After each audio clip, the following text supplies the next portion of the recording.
ఆ రోజు 220 రూపాయలకి 10 రూపాయల షేర్ 220 పెట్టి కొన్నామయ్యా, దాంట్లో ఏంటి తప్పు అంటారు. వీళ్ళు దానికి కాదు అంటే అది సివిల్గా మేము కోర్టులో చూసుకుంటాం అంటారు బేసిక్గా. అయితే ఒక ఆస్పెక్ట్లో ఆ రోజు రేటు 400 500 ఉందనుకోండి షేర్ రేటు, అప్పుడు 220కే కొంటే గనక దానికి కారణాలు చెప్పుకోవాలి బేసిక్గా. కాబట్టి అది సివిల్ రూట్లోకి కోర్టుకు వెళ్తే సివిల్ రూట్లోకి వెళ్తుంది.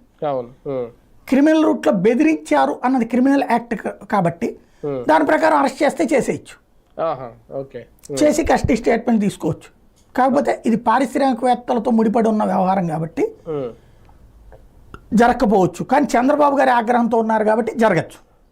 మొత్తానికి జగన్ ని అరెస్ట్ చేయడానికో లేదంటే ఆయన విచారణకు పిలవడానికో ఇంకొక దారి అయితే దొరికింది ఖచ్చితంగా. ఇది వాస్తవంగా సరిగ్గా చేయాలంటే, అంటే కేంద్రం సపోర్ట్తో చేయాలంటే, కేంద్రానికి పెట్టేసి మన్నెత్తిని కాకుండా చూసుకోవాలనుకుంటే కేంద్రానికి ఇచ్చేయచ్చు ఇష్యూ, లైక్ అప్పుడు సిబిఐకి ఇచ్చేయచ్చు.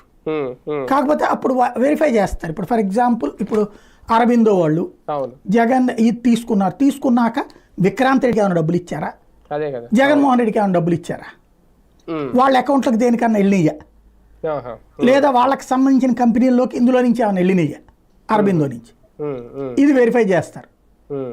సాధారణంగా లంచాలు తినేవాళ్ళు క్యాష్ తీసుకుంటారేమో కానీ అట్లా చేసుకుని ఇరుక్కోరు కదా. అదే కదా, రైట్. చూద్దాం మొత్తానికి.